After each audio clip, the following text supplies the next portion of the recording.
Hello student, welcome to botany of class. MGP university की सारी update पाने के लिए अभी हमारे चैनल को सब्सक्राइब कीजिए एंड बेल आइकन दबाना ना भूलें, इससे सारे नोटिफिकेशन टाइम टू टाइम आपको मिल जाए, किसी जानकारी से वंचित ना रहें। तो आज हम बात करेंगे थर्ड सेमेस्टर के मोस्ट पेपर के बारे में। देखिए सारे क्वेश्चन सेम होते हैं, बस थोड़ा सा स्ट्रीम चेंज होती है। आपको अगर बीए की बात करूं और बीएससी की बात करूं तो थोड़ा थोड़ा, अगर साइंस की बात की जाए, जैसे कि अभी फूड न्यूट्रिशन का पेपर हुआ था तो आपने देखा था कि बीए वालों के लिए कुछ अलग से थोड़े क्वेश्चंस होते हैं और थोड़ा बीएससी वालों के लिए थोड़ा साइंस के रिलेटेड ज़्यादा क्वेश्चन लिए जाते हैं। ठीक है, तो उसी तरह से अभी जो दो पेपर हुए हैं, बीकॉम का पेपर एंड अभी बीएससी का पेपर, तो ह्यूमन वैल्यू एनवायरमेंटल स्टडीज के दो पेपर हो चुके हैं एमजीपी यूनिवर्सिटी में थर्ड सेमेस्टर के। एक हुआ है बीकॉम का जिसमें लिखा होता है बीबीए एंड बीकॉम, एंड उसके साथ में बीएससी नर्सिंग लिखा है जिसमें बीएससी होम साइंस लिखा होता है। ठीक है, तो इस तरह से दो पेपर यहाँ पे कंडक्ट करा चुकी है एमजीपी यूनिवर्सिटी और उसके सारे के सारे आंसर की बताएंगे, जिससे कि हेल्प होगी।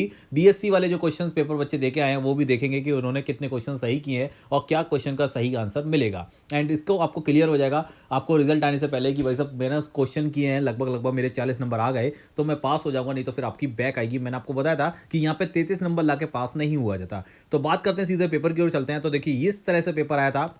पेपर कोड देख लीजिए 49023। ये बीकॉम बीबीए और बीकॉम थर्ड सेमेस्टर के स्टूडेंट के लिए 24-25 में अभी एमजीपी यूनिवर्सिटी ने पेपर दिया था। तो यहाँ पर देखिए समय 2 घंटा है और वही 100 क्वेश्चन है। जैसे कि आपको बताया था मैंने कि कुछ ज्ञानी पुरुष आपको बताएंगे कि वैसे 75 क्वेश्चन करके आना, तो ऐसा कुछ भी नहीं है। आपको 100 क्वेश्चन करके आने हैं और यहाँ पे कम से कम आपको कोशिश करनी है कि आपके 40 क्वेश्चन सही हो जाए, 101% 40 क्वेश्चन सही हो जाए, तभी आप यहाँ पे सक्सेस हो सकते हैं। नहीं तो फिर आपको बैक पेपर देना पड़ेगा एमजीपी यूनिवर्सिटी के अकॉर्डिंग, क्योंकि यहाँ पे जो 36 नंबर या 35 नंबर 34 नंबर लेके आते हैं तो उसको दिखता है कि वहाँ पे बैक है।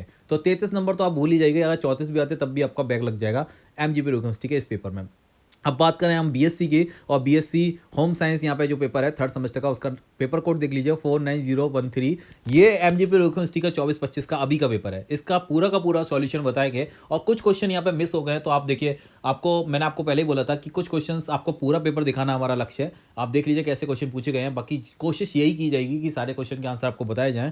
अगर आपको लगता है कि इस क्वेश्चन का आंसर ये है तो आप सीधे सीधे कमेंट कीजिए। बाकी अपने विवेक से अगर वही क्वेश्चन आपके पास आता है तो उसका आंसर दीजिए। यहाँ पे देखिए सेकंड नंबर का पॉइंट सबसे ज़्यादा मोस्ट है। इसको देख लीजिए कि 100 प्रश्न पूछे जाएंगे और आपको उत्तर भी 100 ही देने हैं। यहाँ पे 75 का कोई भी खेल नहीं है। कोई भी ज्ञानी पुरुष अगर आपको ज्ञान दे रहा हो तो उसको बता दीजिए कि थोड़ा सा ज्ञान हमारे पास भी है, हम इस बार 100 ही क्वेश्चन करके आएंगे, क्योंकि मैंने आपको बोला था कि यहाँ पे आपको 33 नंबर नहीं 40 नंबर लेके आना है। पहला क्वेश्चन देख लीजिए। पहले क्वेश्चन की बात करें तो फर्स्ट क्वेश्चन ही यहाँ पे बहुत ही सही क्वेश्चन है। यहाँ पे देखिए जो बच्चा लगा के आया वो लगा के आया संस्कृत की जो मूल्य, मानव मूल्य का अंग्रेजी अनुवाद किस भाषा के सबसे लिया गया है, तो संस्कृत भाषा के सबसे लिया गया है। अब बाकी आप देख लीजिए आपको क्या लगाना है इसमें। ये पहला क्वेश्चन का आंसर डाउटफुल था, इसलिए मैंने आपको बता दिया। दूसरे क्वेश्चन की बात है मूल्य का विकास, तो यहाँ करने से होता है। जैसे आप सिखाएंगे करके, जैसे आपको लगेगा कि जिसका जो फल मिलता है, रिजल्ट मिलता है, उसके बाद ही आपको उसके मूल्य का विकास संभव हो पाएगा। सार्वभौमिक मूल्यों का आधार है, तो सबसे बड़ा अगर यूनिवर्सल बात करें वैल्यू का, मोरल वैल्यू, तो वो शांति है।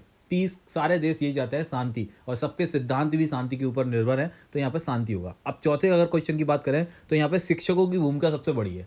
शिक्षक ही उसके मन में बता सकते हैं कि भाई साहब ये जो वैल्यू है, ठीक है, इसको कैसे नैतिक मौल्य, मौलिक अधिकार वगैरह सब कुछ सिखाने का कार्य सबसे ज़्यादा शिक्षक का है। ठीक है, तो शिक्षक ही मन में बैठाने का कार्य करते हैं। तो फर्स्ट आंसर आपको समझ में आ गया होगा। 5वें नंबर की बात करें तो सामाजिक सांस्कृतिक मूल्य, आंसर इसका सेकंड होगा। देख लीजिए मैंने आपको पहले बोला था कि जो क्वेश्चंस हैं आपको लग रहा है इसके आंसर कुछ चेंजेस हैं, तो आप कमेंट ज़्यादा ना करते हुए सीधे सीधे अपने लिए देख लीजिए। बाकी आप कमेंट भी कर सकते हैं, अगर इसका कोई रॉन्ग आंसर हो सकता है किसी बच्चे का फ़ायदा हो जाए। ठीक है, 7वें नंबर का क्वेश्चन है। तो 7वें नंबर का क्वेश्चन देखिए, आपको पहले बता दूं कि इसका राइट आंसर नहीं मतलब क्लियर किया बच्चे ने, यहाँ पे जो मार्क किया है, क्योंकि मुझे उसका पीडीएफ मिला था, उसके साथ ही मैंने ये वीडियो बनाया था। कोशिश ये की है कि ज़्यादा से ज़्यादा क्वेश्चन मैं देख पाऊँ, तो इसका आंसर मैंने यहाँ पे मार्क नहीं कर पाया था, लेकिन मेरे हिसाब से इसका आंसर फर्स्ट यहाँ पे मैं इसको बोल दिया है। आप 9वें नंबर का क्वेश्चन देख लीजिए। तो 9वें नंबर का क्वेश्चन यहाँ पे क्रियात्मक पक्ष से है। ठीक है, और बाकी का अगर फर्स्ट भी देखिए, यहाँ पे 2 क्वेश्चंस के यहाँ पे 2 आंसर दिख रहे हैं। अब आप देखिए आपको क्या इसका आंसर लगाना है। 10वें नंबर का क्वेश्चन है, उसका सी इज द राइट आंसर है वफादारी, ये सही है आंसर। ठीक है, जो क्वेश्चंस मैं आपको आंसर बता रहा हूँ वो राइट आंसर के बता रहा हूँ। बाकी आपको जो डाउटफुल है वहाँ पे पॉइंट लगा रखे हैं, आप देख लीजिए आपके हिसाब से क्या होगा। ठीक है, अहिंसा की, तो ये महात्मा गांधी आपको पता है, अहिंसा परमो धर्मा, सबसे बड़ा सिद्धांत इनका यही नारा था। तो ये व्याख्या के मूल्य आधार यहाँ पे दिख दिया है, तो Mahatma Gandhi is the right answer, इसका C is the right answer. ठीक है। जीवोम का अर्थ क्या था वो आपको दिखाया यहाँ पे। अब देखिए यहाँ पे आता है टेंसले ने यहाँ पे किया था 1935 में, ठीक है। इसकी जो पारितंत्र की परिकल्पना थी इसका प्रतिपादन सर्वप्रथम किसने किया था, तो यहाँ पे टेंसले हैं, ठीक है। उसकी क्वेश्चन भी है इनसे रिलेटेड, देखिए मैं आपको बताऊंगा 1935। उसके बाद में पक्षियों का महाद्वीप, तो दक्षिण अमेरिका को कहा जाता है पक्षियों का महाद्वीप, ठीक है। अब बात करते हैं हम कि देखिए मैंने आपको बोला था कि ये जो क्वेश्चन है ना सेम क्वेश्चन होते हैं, बस थोड़ा सा ट्विस्ट होता है, देखो आपको दिखेगा अभी, ठीक है। भारत में वन्य जीव संरक्षण अधिनियम, मतलब ये यहाँ पे जो प्रोटेक्शन किया मतलब किया गया था कि भाई साहब ये कोई मारेगा नहीं इनको, क्या कब से लागू हुआ था, तो ये 9 सितंबर 1972 से लागू किया गया है भारत में, ठीक है। उसके बाद में अगर बात करें 16 नंबर क्वेश्चन की, तो देखिए आ गया यहाँ पे पारिस्थितिकी के पिता, और यहाँ पे फिर से पूछ लिया कि सबसे पहले यूज किसने किया, तो टेंसले लिख देंगे। अब आता है पारितंत्र का शब्द का प्रयोग सर्वप्रथम हुआ था, तो यहाँ पे वही क्वेश्चन लौट के आ गया 1935, ठीक है। उसके बाद में आता है कि भारत में तो रामदेव मिश्रा जो कि भारतीय पारिस्थितिक जनक कहलाते हैं, ठीक है। अब उसके बाद में करते हैं 19 नंबर क्वेश्चन का आंसर, तो यहाँ पे सहवाल है जो यहाँ पे लिखा है स्वयंपोषी, आपको पता है नील हरित सहवाल ब्लू ग्रीन एल्गी खुद गाना बना लेती है प्रकाश संश्लेषण की उपस्थिति में, ठीक है। उसके बाद में 20 नंबर का क्वेश्चन देख लीजिए, तो यहाँ पे मैग्नीशियम है जो कि सूक्ष्म पोषक नहीं है, ठीक है। मैग्नीशियम की जो मात्रा है वो सूक्ष्म पोषक नहीं है पौधों के लिए। देखिए क्वेश्चन देख लीजिए, थोड़ा ध्यान से पढ़िए आप, नहीं और हाँ को थोड़ा सा अच्छे से पढ़ लीजिए, ठीक है। पर्णहरित मिलता है, तो पर्णहरित आपको पता है कि क्लोरोफिल किस में होगा, तो यहाँ उत्पादक में होगा ना कि उपभोक्ता में, ठीक है। तो इसका 20 द राइट आंसर है 21 नंबर क्वेश्चन का। देखिए ज़्यादातर क्वेश्चन यही किए गए हैं कि इसके आंसर आपको सही से बता दिया जाए। 22 नंबर क्वेश्चन देख लीजिए, तो यहाँ पे सफ़ेदा यूकेलिप्टिस के नाम से आप लोग जानते होंगे इसको सामान्य भाषा में, तो इसको जहाँ लगा दिया तो अपना खेत तो बर्बाद है ही, दूसरे का जो पड़ोसी का खेत था वो भी बर्बाद हो जाता है। तो ये सबसे ज़्यादा खतरनाक पौधा है इस समय, ठीक है। आप देखिए 23 नंबर में यहाँ पे देखिए 2 तरह के यहाँ पे दिख रहा है, लेकिन मरोभिद तक आप लगा सकते हैं क्योंकि ये क्वेश्चन थोड़ा सही लगता है इसका आंसर।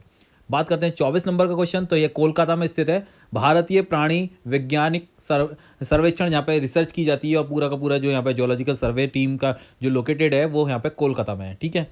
तो आप देखिए 25 नंबर का क्वेश्चन है, तो 25 नंबर का क्वेश्चन में यहाँ पे एकदम सीक्वेंस नीचे की ओर किया गया है। पहले घास, फिर उसके बाद में उसे चूहा खाएगा, ठीक है। उसके बाद में उसे चूहे को सांप खा लेगा, और सांप के बाद में सांप को बाज खा लेगा। ये सीधे सीधे है, तो सबसे लास्ट में यहाँ पे उच्च स्थान पे है, तो उच्च स्थान पे यहाँ पे बाज है, ठीक है। घास के मैदान में खाद्य श्रृंखला में सबसे ऊपर स्थान किसका होगा, तो यहाँ पे देखिए आपको मैं दिखा दिया। अब उसके बाद में अगर बात करते हैं हम कि यहाँ पे 26 नंबर क्वेश्चन, तो टुंड्रा क्षेत्र कहलाते हैं, यहाँ पे वृक्ष विहीन बयोम है। उसके बाद में आता है 27 नंबर का क्वेश्चन, तो 27 नंबर का नीचे देखिए, घास को खाएगा टिड्डा, टिड्डे को खाएगा मेढक, और मेढक को खाएगा सांप, तो लास्ट वाला सही है, ठीक है। यहाँ पे स्पष्ट कर दिए हैं क्वेश्चन भी, आप देख लीजिए थोड़ा सा। 28 नंबर एक तालाब है, तो प्राकृतिक पारिस्थितिक तंत्र है। आपको पता है कि तालाब जो होते हैं, तालाब झरने नदियाँ, ये क्या होते हैं, ये प्राकृतिक होते हैं, ठीक है। तो यहाँ पे आंसर भी देख लीजिए, देखते जाइए आप। 29 नंबर का क्वेश्चन है यहाँ पे नदी और नदमुख, तो सबसे ज़्यादा देखिए क्वेश्चंस को जो आंसर मिल रहा है, मैंने आपको जो सर्च करके बताया था वो ये था कि जो D is the right answer होना चाहिए। बाकी नदी होता है लेकिन स्वच्छ, देखिए तो सबसे पहले जो नदी का मुआयना होता है वो सबसे ज़्यादा साफ होता है, ठीक है, जहाँ से नदी निकलती है।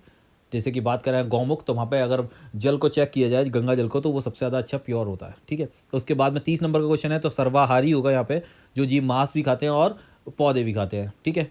अब वो बता दिया यहाँ पे। उसके बाद में देखिए 32 नंबर का सबसे अधिक स्थायी पारिस्थितिक तंत्र कौन सा है, तो समुद्र का जो है ओशियन का सबसे ज़्यादा समझ लो सबसे ज़्यादा स्थायी है, ठीक है। अब बात करते हैं 32 नंबर की, तो यहाँ पे दबाना होगा, ठीक है। ये जो हमारा वो था मतलब बात करते हैं ऑटोक्लेव, ठीक है, तो उसमें ये जो है वियोजक, तो इसका मुख्य कार्य क्या है, दबाना। प्रेशर दबाना, ही है प्रेशर है, लेकिन यहाँ पे अब यहाँ पे दबाना लिखा है यहाँ पे, तो उसको वैसे तो मतलब वो था विस्तारित करना, लेकिन यहाँ पे है नहीं वो बढ़ना, ठीक है।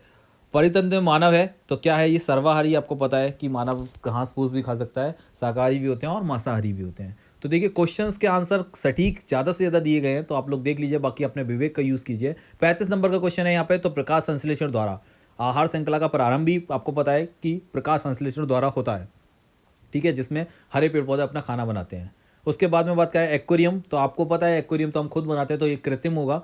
उसके बाद में अगर बात करें तो भारत में तत्व स्थल है, तो हिमालय श्रेणी का जो है, हिमालय रेंज जो है वो सबसे ज़्यादा तत्व श्रेणी है, ठीक है। उसके बाद में बात करते हैं 38 नंबर क्वेश्चन की, तो पहला आंसर इसका सही होगा, क्योंकि बाकी ये जितने भी हैं वो जैव विविधता के प्रकार हैं, नीचे के 3 आनुवांशिक, प्रजातिक और ये पारिस्थितिक, लेकिन ऊपर वाला नहीं है, प्रादेशिक नहीं होता, तो इसलिए नहीं पूछा गया है, तो पहला वाला आंसर सही होगा। 39 नंबर का क्वेश्चन है, तो दुर्लभ पादप प्रजातियों के, ठीक है, यहाँ पे यह लिख, आप देखिए, बाकी आपको मैंने बताया था कि यहाँ पे पॉइंट लगाए, उस आंसर को आप लोग एक बार चेक कर लीजिए कि आपकी नज़र में क्या होता है। ठीक है।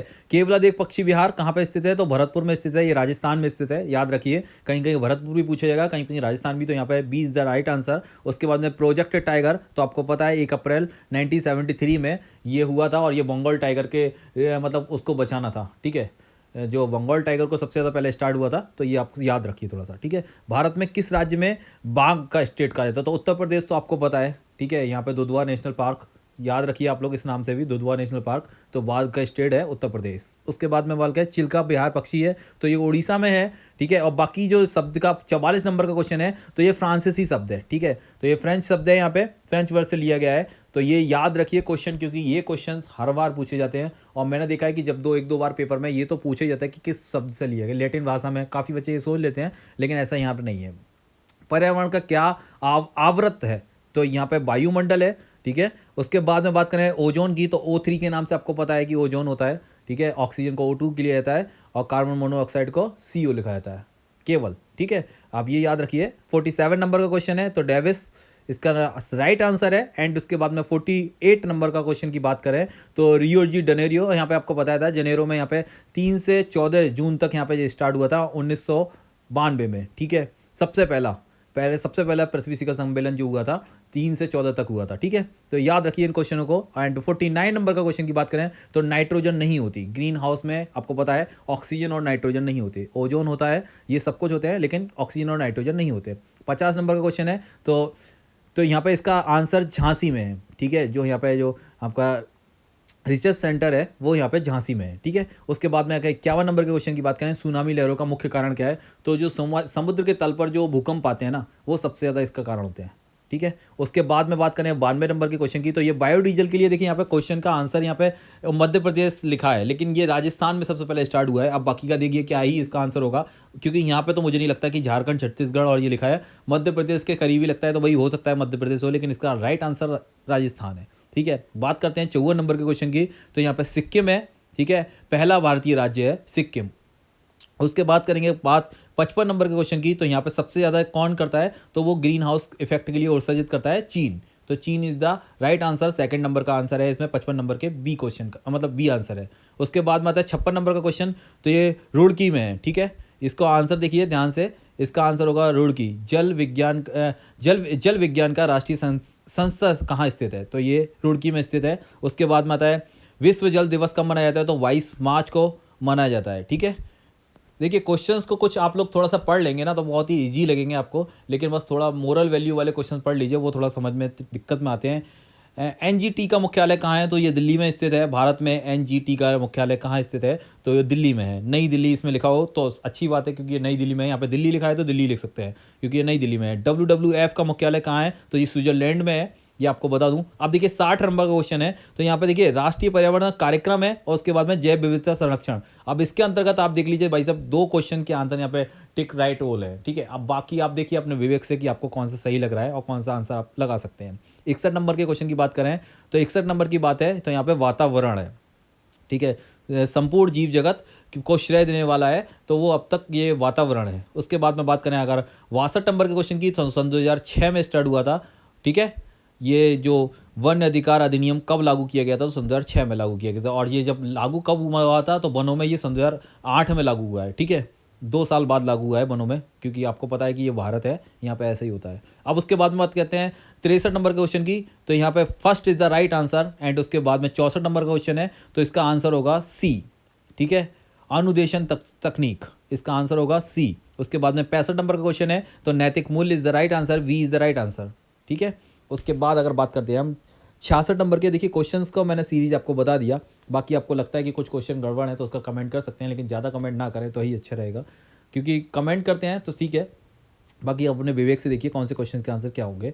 मूल्य का विकास हेतु ग्रंथ है, तो ये सारे ग्रंथ ऐसे हैं जो कि इसमें हमें चरित्र के बारे में पता, जैसे रामचरितमानस है, गीता है, उसके अंदर ज्ञान, सत्य, अहिंसा सब कुछ दिखा समझ में आता है, तो इसलिए वो सारे के सारे ग्रंथ यहाँ पे स्पष्ट हैं, ठीक है। उसके बाद में 68 का नंबर का आंसर होगा, तो यहाँ पे सभी होगा, D is the right answer. 69 number में भी यहाँ पे सभी होगा, दार्शनिक मूल्य है, तो ये सभी है। धार्मिक मूल्य है, सौंदर्य पूर्ति है, और नैतिक भी हैं, सब एक सारे मूल्य यहाँ पे दार्शनिक मूल्यों में आते हैं। और उसके बाद करेंगे हम बात, 1 मिनट रुकिए, दार्शनिक, ठीक है। उसके बाद में आता है 70 नंबर का क्वेश्चन, तो यहाँ पे भी ये D is the right answer होगा। एंड उसके बाद में 71 नंबर का क्वेश्चन है, तो देखिए स्वामी विवेकानंद जी के गुरु का नाम आपको पता है रामकृष्ण परमहंस थे, तो ये राइट आंसर है, D is the right answer. उसके बाद में देखिए एक क्वेश्चन है भारत का, ये देखिए ये मैं आपको बता दूं कि समुद्रगुप्त को कहा जाता है, लेकिन अब पता नहीं इसको स्वामी विवेकानंद जी के साथ में क्यों रखा गया है, लेकिन यहाँ पे जो राइट आंसर अगर आप सर्च करते हैं तो स्वामी विवेकानंद दिखेगा आपको। बाकी आप देख लीजिए आपने विवेक से क्या लगाया जाता है, क्योंकि यहाँ पे तो नेपोलियन भारत का ही समुद्रगुप्त को ही कहा जाता है। ठीक है, अब देखिए यहाँ पे बात करते हैं स्वामी विवेकानंद जी के, तो न्यूयॉर्क में यहाँ पे जो स्थापना हुई थी सोसाइटी की, वो कहाँ थी, वो सोसाइटी न्यूयॉर्क में थी। ठीक है, रतन टाटा का जन्म तो यहाँ पे गलत लिखे गए हैं सारे के सारे। उनका जन्म आपको पता है 28 दिसंबर 1937 को हुआ था, जो कि अभी आपको पता है कि इसी साल हमने भारत के रत्न को खो दिया है। ठीक है, अब बात करते हैं यहाँ पे गीता के अनुसार बुद्धि है तो एक उपकरण है। ठीक है, ये अब तक मुझे एक सही व्यक्ति ने बताया था, लेकिन बाकी आप देख लीजिए, इसलिए मैंने इसको टिक नहीं किया। क्या आपके नज़र में 67 नंबर का क्वेश्चन है, तो यहाँ पे 1991 होगा। ठीक है, 1991 राइट आंसर है। और उसके बाद में 77 नंबर का क्वेश्चन है, उसका आंसर भी ए होगा। अब आप बताइए आपका लिए क्या लगता है, कोई आपको दिखता है कि कुछ गड़बड़ है तो आप उसको देख लीजिए। 78 नंबर का क्वेश्चन है की बात करें तो ये सही है, शॉपिंग मॉल हो जाता है, क्योंकि यहाँ पे एक पूरी दुकान दिखाई गया है बेसाल का है भवन को, तो बाजार के रूप में अगर यूज़ किया जाए तो वो शॉपिंग मॉल कहलाता है या शॉपिंग कॉम्प्लेक्स यहाँ पे कहलाएगा। ठीक है, 80 नंबर के क्वेश्चन की बात करेंगे हम, तो यहाँ पे कोको कोला ने यह खरीदा था और ये 65 या $68 की कंपनी थी। जो थम्सअप थी सबसे पहले स्टार्टिंग में ओनली $65। ठीक है, उसके बाद में ये कोको कोला ने इसको खरीद लिया था। अब मैं इसको बात करता हूँ यहाँ पे 81 नंबर के क्वेश्चन की, तो एडम स्मिथ हैं। ठीक है, इसका आंसर राइट आंसर है, ये थोड़ा सा मुझे सही लगा आंसर, बिल्कुल सही आंसर है इसका। 82 नंबर का बात करेंगे हम, तो यहाँ पे देखिए बाकी ऊपर के सब उदारीकरण होता है, वैश्वीकरण होता है, निजीकरण भी होता है, लेकिन केंद्रीकरण नहीं होगा। ठीक है, तो ये answer is the right answer, D is the right answer. And 83 की बात करें तो जड़, ठीक है, ये पौधे जो होते हैं पौधों की जड़ों में ये रहने के लिए स्थान देते हैं पौधे, उसके बाद में ये नाइट्रोजन को, वायुमंडल की नाइट्रोजन को पौधे को प्राप्त करते हैं। मतलब इन दोनों में संबंध रहता है कि मुझे खाना दो, मुझे जगह दो और मैं तुम्हें यहाँ पे नाइट्रोजन दूंगा, तो ये जड़ों में रहते हैं। उसके बाद में अब बात करें 84 नंबर के क्वेश्चन की, तो यहाँ पे पर्वत होगा। एंड उसके बाद में व्हेल क्या है, तो आपको पता है कि एक बहुत अच्छा तारक है। ठीक है, तो यहाँ पे B is the right answer होगा, व्हेल मछली की है ये। ठीक है, अब बात करते हैं हम 86 नंबर के क्वेश्चन की, तो 86 नंबर का क्वेश्चन देख लीजिए, निम्न में से कौन सर्वाहारी। ठीक है, तो खरगोश भी नहीं होता, चीता भी नहीं होता और सर्प भी नहीं होता। यहाँ पे क्या होगा, वो मनुष्य होगा, वो ही सब कुछ खा सकता है। ठीक है, एक तालाब क्या है, तो प्राकृतिक पारिस्थितिक तंत्र है तालाब। आपको बताया था नदी झील तालाब ये सब क्या होते हैं, प्राकृतिक पारिस्थितिक तंत्र में आते हैं। अब उसके बाद में आता है 88, तो एक ही जाति की जनसंख्या अगर बढ़ जाए तो फिर उसे जनसंख्या कहते हैं। यहाँ पे जैव मंडल के अंदर एक ही जाति की संख्या को क्या कहा जाता है, तो उसे जनसंख्या कहा जाता है। और 89 नंबर का क्वेश्चन है प्राथमिक उपभोक्ता का उदाहरण, तो आपको पता है यहाँ पे जो सबसे ज़्यादा अगर घास फूस खाने वाला है तो केवल से यहाँ पे है हिरन है। ठीक है, हिरन के बाद में और कुछ है तो है ही नहीं, यहाँ पे सब तो फिर मांसाहारी है। ठीक है, प्राथमिक उपभोक्ता के रूप में आता है। और उसके बाद में आता है 90 नंबर का क्वेश्चन, तो यहाँ पे हरा पेड़ है। उत्पादक जब भी आता है तो आपको पता ही है कि पेड़ पौधे होते हैं। ठीक है, आदमी तो खाना नहीं बना सकता। उसके बाद में आता है 91 नंबर का क्वेश्चन, तो यहाँ पे वाटर पार्क है जो कि कृत्रिम है। ठीक है, उदाहरण नहीं है, तो कृत्रिम पारिस्थितिक तंत्र का उदाहरण नहीं है, सॉरी उदाहरण नहीं है। घास का मैदान, इसमें एक मिनट उसकी थोड़ा सा क्वेश्चन कन्फ्यूजन है, आप देख सकते हैं क्वेश्चन को, थोड़ा सा इसने गलत किया है। 93 का अगर देखा जाए तो फल उद्यान जी तो सही है। उसके बाद में 94 नंबर का क्वेश्चन, तो यहाँ पे लोमड़ी सही है, द्वितीयक उपभोक्ता के रूप में। ठीक है, ये उपभोक्ता है। ठीक है, उसके बाद में आता है सर्वाहारी सर्वभक्षी जीव का उदाहरण है, तो सर्वभक्षी जीव आपको पता है कि मानव ही सर्वभक्षी जीव है। 95 नंबर क्वेश्चन भी यहाँ पे देखिए रिपीट हो रहा है, सर्वाहारी का है, सर्वभक्षी का है, ये सब एक ही कैटेगरी में आते हैं। तो मानव ही है, वो सब कुछ खा सकता है। ठीक है, ये मांस भी खा सकता है और ये साग भी खा सकता है। 96 नंबर का क्वेश्चन की बात करें तो फिर वही क्वेश्चन आ गया, आतंकवादी पौधा, तो ये सफ़ेदा या फिर यूकेलिप्टस कह सकते हैं। अपने खेत में लगाओ और पड़ोसी को भी नुकसान दे के जाएगा ये। ठीक है, और अपने खेत का तो नुकसान होता ही है, लेकिन पड़ोसी का भी नुकसान होता है। और वायुमंडल तो 100% इसको प्रभावी होता है। जो वर्षा नहीं होती है ना, आपने देखा टाइम टू टाइम बारिश नहीं हो रही है, तो सबसे ज़्यादा इसकी खेती की जाती है, बहुत जल्दी बढ़ जाता है और सबसे ज़्यादा दिक्कत देता है, क्योंकि ये पानी वायुमंडल से भी खींच लेता है। और फिर जो आपको पता है कि वायुमंडल से पानी कम हो जाएगा तो फिर बारिश होने में दिक्कत होनी है। उसके बाद में अगर 98 नंबर का क्वेश्चन होता है तो नीलगिरी है। ठीक है, ये उसके बाद में 99 नंबर का क्वेश्चन है तो 1986। और उसके बाद में 100 नंबर का क्वेश्चन देखे, केवलादेव भी अगर पूछा जाए राष्ट्रीय उद्यान तो उसका नाम भी यही है, घना पक्षी विहार। केवलादेव भी एक ही नाम से आता है, राजस्थान में स्थित है। बाकी ये फाइनली आपके 100 क्वेश्चन पूरे हुए। उम्मीद करते हैं कि आपको क्वेश्चन समझ में आए होंगे। अगर एक भी क्वेश्चन थोड़ा बहुत आपको लगता है तो आप सीधे-सीधे कमेंट कर सकते हैं प्यारे-प्यारे कि सर इसका आंसर ये होगा। बाकी बकवास नहीं करें। आपको पता है ना कि ये क्वेश्चन भी एक बच्चे ने टिक करके दिया है मुझे। उसके बाद में इतना टाइम नहीं है कि सारे क्वेश्चन को रीचेक करके फिर दोबारा से बताया जाए। मिलते हैं जैसी कोई अपडेट आती है। Thank you for watching student, thank you for comment. Video अपने दोस्तों को शेयर कीजिए। Thank you student.